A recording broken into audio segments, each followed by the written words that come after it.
आइए दोस्तों, स्वागत है आपका एनके स्टडी सेंटर में।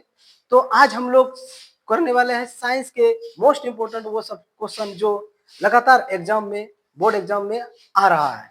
और ऐसा सवाल हर साल आता है, इसीलिए इस क्वेश्चन सबको ध्यान से देखिएगा और हर क्वेश्चन पर डिस्कस होगा। तो चलिए पहला क्वेश्चन पर डिस्कस की ओर चलते हैं।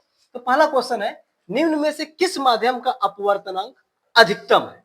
तो हम लोग को पता है कि हीरा का अपवर्तनांक सबसे अधिक है, लेकिन हम लोग सभी के बारे में चर्चा करेंगे। सबसे पहले तो हीरा का अपवर्तनांक अधिक है, लेकिन हीरा का अपवर्तनांक होता कितना है ये मोस्ट इंपोर्टेंट है, क्योंकि सवाल आ सकता है कि हीरा का अपवर्तनांक कितना होता है, तो फिर हम लोग फंस जाएंगे। तो हीरा का अपवर्तनांक होता है 2.42। ये याद रखने वाला चीज है, आप लोग कॉपी या कोई चीज पे नोट जरूर कर लीजिएगा।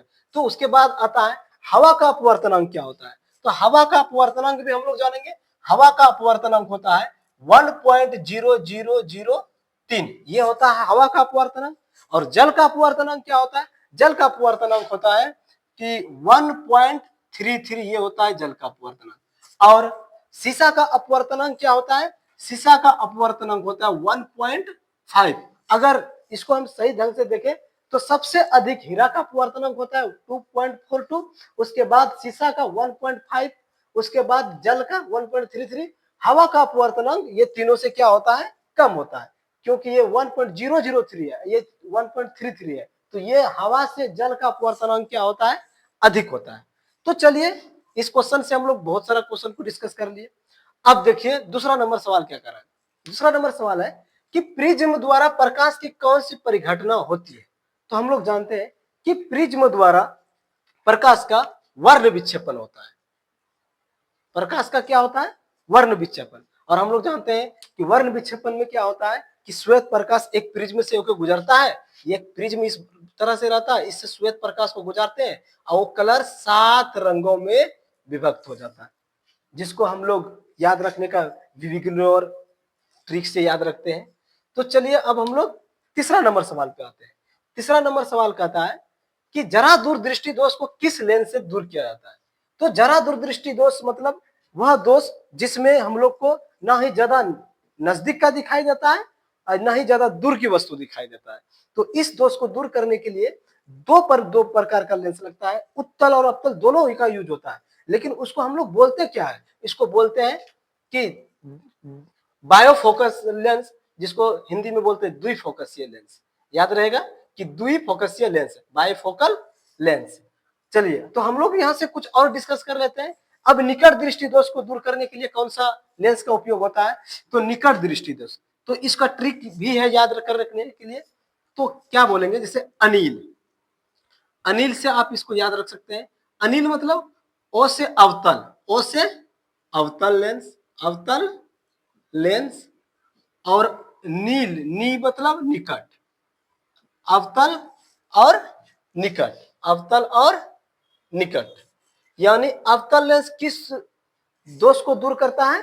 निकट दृष्टि दोष को। यानी अवतल लेंस के द्वारा निकट दृष्टि दोष को दूर कर सकते हैं। तो फिर अगर एक याद रह गया तो दूसरा अपने याद रह जाएगा। तो अब क्या मतलब ये किसके लिए हो गया? निकट दृष्टि दोष के लिए। तो दूरदृष्टि दोष के लिए फिर क्या हो जाएगा? तो दूरदृष्टि दोष के लिए हो जाएगा ये अवतल, तो वो उत्तल हो जाएगा। तो उम्मीद करते हैं ये ट्रिक आपको अच्छा लगा होगा। अनिल यानी अवतल लेंस निकट दृष्टि दोष को दूर करता है और उत्तल लेंस दूरदृष्टि दोष को दूर करता है। और ये जरा दूरदृष्टि दोष वैसा दोष होता है जो उसमें दोनों नहीं दिख पाता है, ना ही नजदीक नहीं दूर, तो उसको द्विफोकसीय लेंस द्वारा दूर करते हैं। चलिए अब हम लोग चौथा नंबर सवाल पे आते हैं। तो चौथा नंबर सवाल कहता है कि खतरे का निशान किस रंग का बना होता है? तो खतरे का निशान क्या होता है? ये खतरे का निशान लाल रंग का होता है। किस रंग का होता है दोस्त? लाल रंग का होता है। लाल रंग का रेड कलर का क्यों होता है? क्योंकि ये रंग जो होता है अधिक तरह दिखाने वाला होता है। अगर दूर से भी ये फोकस मारने पर ये रंग दिख जाता है और इसीलिए खतरे का रंग को क्या माना गया है? लाल माना गया है। चलिए अब हम लोग पांचवा नंबर सवाल की ओर चलते हैं। पांचवा नंबर सवाल का भी डिस्कस करेंगे। तो विभवांतर का एसआई मात्रक क्या होता है? ये तो पता है आपको कि विभवांतर का एसआई मात्रक क्या होता है? वोल्ट। क्या होता है? फर्स्ट ऑप्शन ही हो जाएगा, यानी वोल्ट। विभवांतर का एसआई मात्रक वोल्ट। तो ओम किसका एसआई मात्रक होता है? तो ओम होता है प्रतिरोध का एसआई मात्रक होता है ओम। याद रखना है कि प्रतिरोध का एसआई मात्रक क्या होता है? ओम। आवेश, ये ओम होता है प्रतिरोध, जिसको इंग्लिश में बोलते हैं रेसिस्टेंस। कुलम, ये कुलम किसका आवेश, किसका मात्रक होता है? कुलम होता है आवेश का एसआई मात्रक। किसका एसआई मात्रक होता है? कुलम, आवेश का एसआई मात्रक। और एम्पियर किसका होता है? एम्पियर धारा का एसआई मात्रक होता है एम्पियर। हम लोग जानते हैं आवेश को किसके द्वारा सूचित करते हैं? क्यू के द्वारा। प्रतिरोध को आर के द्वारा सूचित करते हैं और धारा को आई द्वारा सूचित करते हैं। ये सब क्वेश्चन बहुत इंपॉर्टेंट है। अगर इस बार विभवांतर का एसआई मात्रक पूछा है तो हो सकता है कि आपको अगले बार प्रतिरोध का एसआई मात्रक पूछ ले, हो सकता है आवेश का एसआई मात्रक पूछ ले कॉलम, हो सकता है धारा का एसआई, विद्युत धारा का एसआई मात्रक पूछ ले, वो होता है एम्पियर। तो आप हर चीज को याद रखने का प्रयास करेंगे। तो अब हम लोग चलते हैं छठा नंबर सवाल पे। तो छठा नंबर सवाल क्या कह रहा है, ध्यान से पढ़ेंगे पहले इसको। विद्युत परिपथ में धारा मापने के लिए किसका उपयोग किया जाता है, यानी किस यंत्र का उपयोग किया जाता है? विद्युत परिपथ में धारा मापने के लिए किसका यंत्र किया जाता है? तो धारा मापने के लिए हम जानते हैं ए मीटर का उपयोग किया जाता है। यहां से भी हमको थोड़ा सा ऑप्शन को डिस्कस करते हैं, उससे और भी क्वेश्चन बन जाएगा। जैसे कि पूछ सकता है यहाँ धारा मापने के लिए पूछ दिया तो हम लोग मार दिए एमीटर का। अगर पूछ लेता है इसी जगह कि वोल्ट विभवांतर मापने के लिए किस यंत्र का उपयोग करते हैं, विभवांतर मापने के लिए किस यंत्र का प्रयोग करते हैं? तो विभवांतर मापने के लिए हम लोग यंत्र का उपयोग करते हैं वोल्ट मीटर का। ऐसे ये क्वेश्चन का आंसर हो गया एमीटर, लेकिन वो वोल्ट मीटर किसका मात्रा किसके लिए है? विभवांतर मापने के लिए किसका उपयोग करते हैं? विभवांतर। आप लोग लिख लीजिए कहीं, विभवांतर मापने के लिए, मापने के लिए किसका उपयोग करते हैं? वोल्ट मीटर का उपयोग करते हैं। वोल्ट मीटर का उपयोग किया जाता है विभवांतर मापने के लिए। ये भी बहुत इंपॉर्टेंट है, इसको याद रखने वाला चीज है। अब चलिए हम लोग एक न्यूमेरिकल को डिस्कस करेंगे। तो कहता है किसी बल्ब से 1 मिनट में 120 कूलम का आवेश प्रवाहित होता है, तो धारा का मान ज्ञात करना है।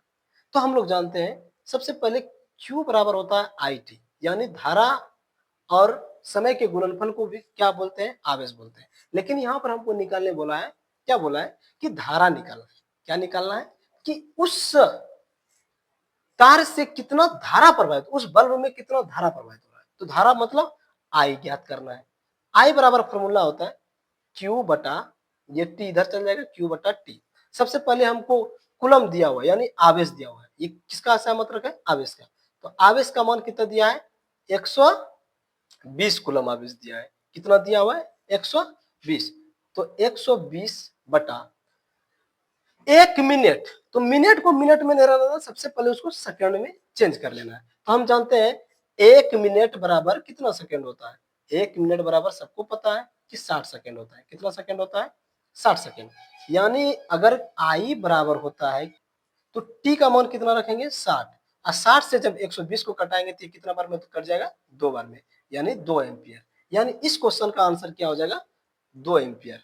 यानी 120 कूलम आवेश को ऊपर में रखें और टाइम 1 मिनट को नीचे में रखें। चलिए हम लोग अब 8वां नंबर सवाल की ओर आते हैं। तो 8वां नंबर सवाल क्या कह रहा है कि 1 यूनिट विद्युत ऊर्जा का मान, तो 1 यूनिट विद्युत ऊर्जा का मान होता है 3.6 गुनी 10 पावर 6 जूल।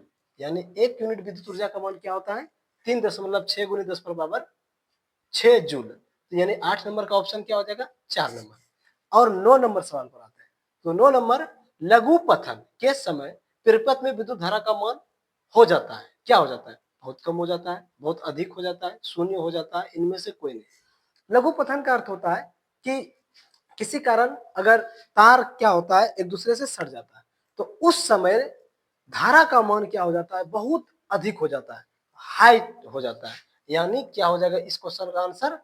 बहुत अधिक हो जाएगा। अब हम लोग चलते हैं 10वां नंबर सवाल पे। तो 10वां नंबर सवाल बोल रहा है मोटर वाहन के सामने कौन सा दर्पण लगा होता है? तो मोटर वाहन के सामने की बात कर रहा है, तो यानी आगे का शीशा। तो मोटर वाहन के सामने में उत्तल दर्पण लगा रहता है। कौन सा दर्पण लगा रहता है? उत्तल दर्पण। और यही सवाल और यहां से पूछ सकता है कि मोटर वाहन के साइड मिरर के रूप में किसका उपयोग किया जाता है? Side mirror. तो साइड मिरर के रूप में अवतल दर्पण का उपयोग किया जाता है। किस दर्पण का उपयोग किया जाता है? अवतल दर्पण का उपयोग किया जाता है। उम्मीद करते हैं आपको ये सेशन बहुत अच्छा लगा होगा, और यदि अच्छा लगा होगा तो आप चैनल को लाइक और चैनल को सब्सक्राइब जरूर कीजिएगा। हो सके तो चैनल को शेयर जरूर कर दीजिएगा।